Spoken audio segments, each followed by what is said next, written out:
Good afternoon guys. Finally we come back here in the Philippines with Delon. Then for today's video I show my family house update. Then you can see here it's more whole because the banana tree before here it's so many. Then my family decide to cut the banana. Then now it's like this because the kitchen area or cooking area decide to build because planning my dad to build here. That's why people here doing this cutting, making like that, digging the hole to take off the root of banana. Then you can see the jackfruit here before it's have leaves and high, then now nothing because going cut all. Then it still have a jackfruit here, 1 pieces. Then you can see the house outside, it's like same before, but it's looking good. Then the roof there, it's a blue color, if you see guys. Then guys, ipakita ko sa inyo yung sa loob. Let's go. Oh, ang dilim. Wait guys, i-open ko muna yung light dito. Taran!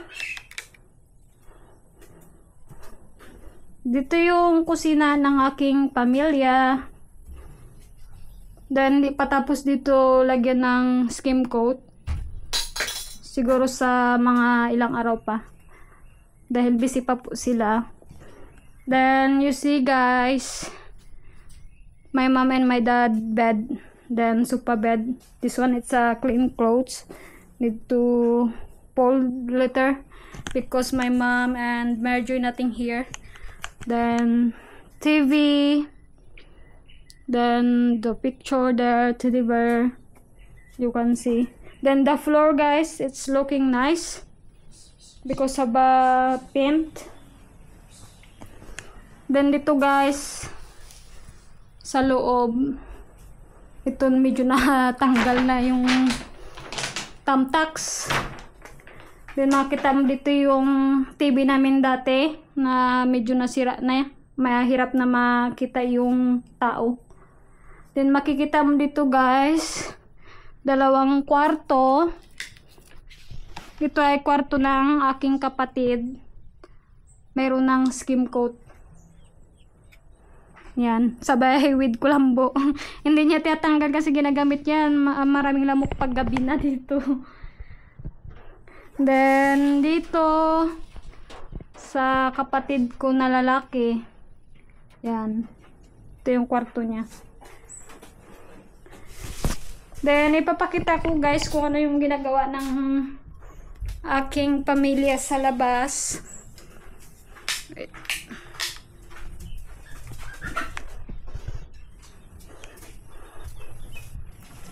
Nandito na ako sa labas. Hello. Yeah, I'm just only tour here in the house. Then makikita nyo dito guys yung kubo dati na butas-butas. Then ngayon okay na siya. Yan. Then dito makikita nyo naman maraming kahoy sa ilalim para maging okay siya, malagyan ng pawid dyan. Then sa gitna mayroong atang hero na nilagay at saka kugon. Ano yun siya, tawag dito, damo. Hindi masyadong makita, nasa taas kasi ng atip. Ayun guys, makikita nyo yung plastic na yun, sabay merong nilagay na kugon dun sa gitna para hindi siya para hindi magtulo yung ulan. Then makikita nyo guys, sobrang linis na dito. Pinangtanggal na yung mga damo, mga basura. Yan, kamuting bagin. Sabi dito guys, makikita mo dito si John Mark, ang aking bunsong kapatid. Sobrang sipag. What? Okay. Sige. Then Delon making a sabati from the Malaysia. Then dito ang aking papa nagtatanim ng pichay. Papa matanda lang po siya sa mukha.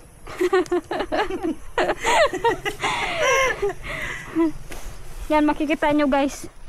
Pinag-isa-isa na tanim ng pichay. Ka na naman dito. Doon ka magtae.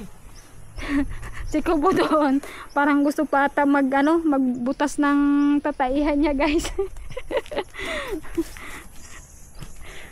Yan, ganyan ang proseso guys sa pagtatanim dito ng pichay.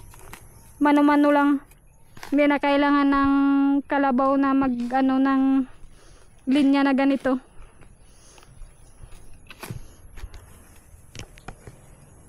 Yan guys, maraming andito saging na saba. Punta lang kayo dito kung gusto nyo. Sabi ni John Mark, punta lang daw kayo dito kung gusto nyo maghingi. Siya yung magtiba. Libre lang. Then guys, dito guys, merong tinanim na kamuting kahoy. Makikita mo yan dyan guys. Ito yung siya oh. Nakalabas yung kamuting kahoy. Para maglabas siguro dyan yung dahon. Yan, makikita nyo dito guys. Yan. Kamuting kahoy yan. Yan, marami pang nilipat na saging para magdami. Then makikita mo dito guys yung pinya. May mga pinya dito. Anong tawag nito? Hawaiian? Ay, ano ba ito? Hawaiian na pinya dito. Then yan, may rambutan. Yan. Sabay yung baboy dito guys, buntis na. Ilang buwan na to pa? Isang buwan na buntis.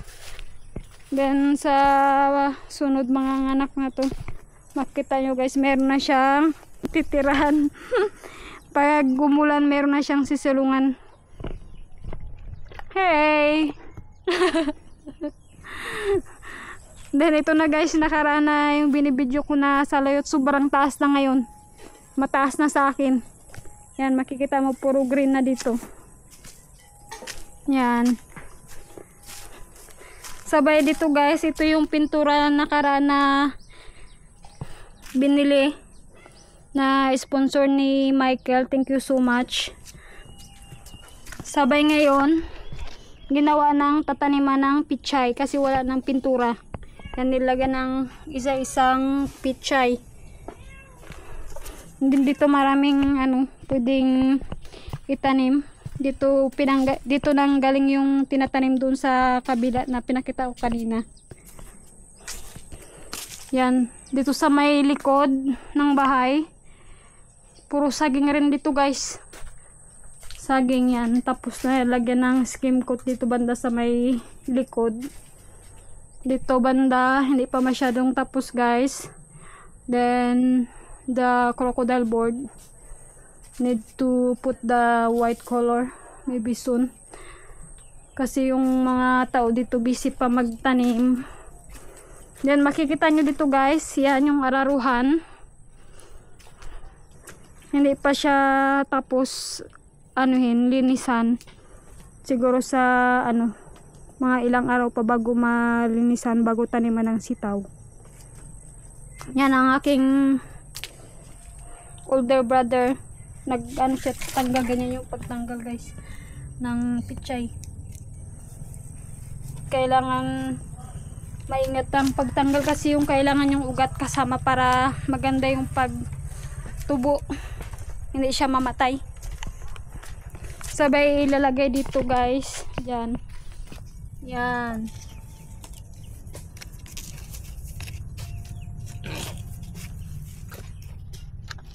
Sabay dagdagan ng unting lupa.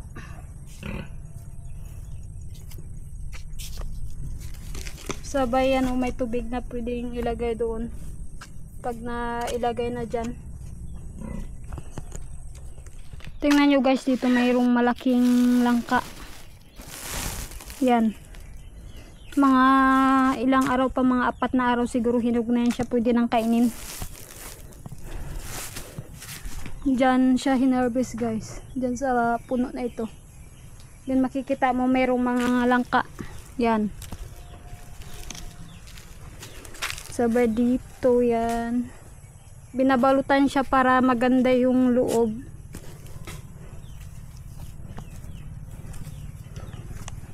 So ipakita ko sa inyo guys yung kalamansi. Merong kinuha yung kapatid ko na kalamansi kahapon. Nanggaling dito. Diyan sa taas ng puno na yan. Sobrang lalaki. Sana ba yan? Ito siya guys. Yan. Magawa siguro ako ng kalamansi juice. Sobrang lalaki guys.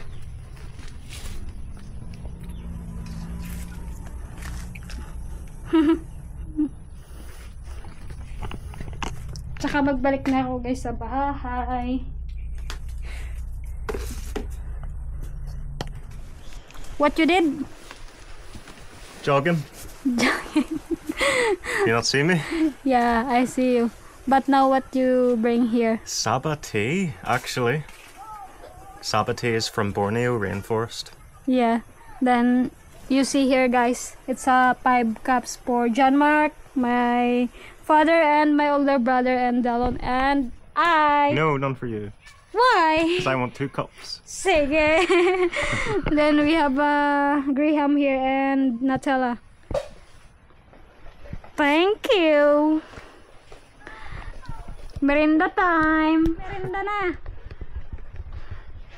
You know that? Yeah, break time. Snack time, break time, Miranda. Sige. Have a snack, have a break. Kuha ka na dyan bakla. Ng ano mo. Tea. It's a Saba tea from Malaysia. Then you can see the background. It's not a promotion. It's a mosquito net. Don't drink Saba tea. It's not good. Why? Okay. Okay,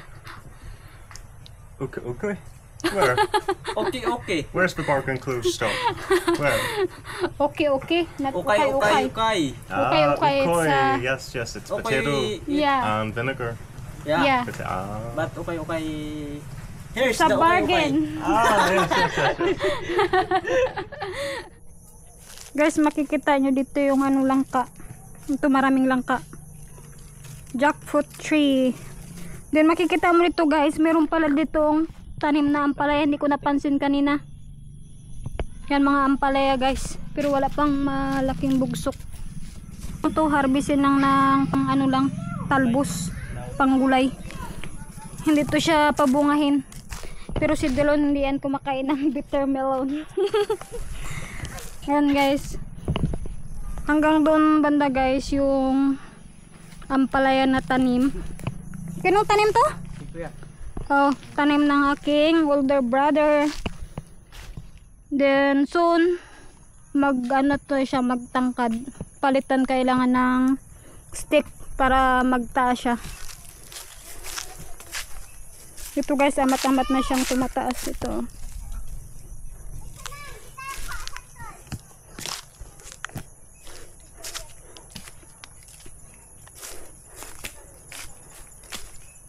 Sabay ito guys, ginagamitan ng kapatid ko ng rek.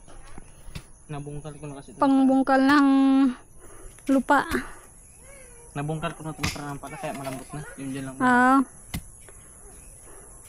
Lagyan na, ay nabungkal na ito nakaraan. Kaya medyo madali na lang siya bungkalin ulit. Para taniman ng pichay katulad ng yan sa kabila. Then doon, yan ang kalsada. Yun makikita nyo dito guys, meron ditong jackfruit. Pero may langgam sa may gilid niya. Ewan ko kung mag-survive to siya maglaki.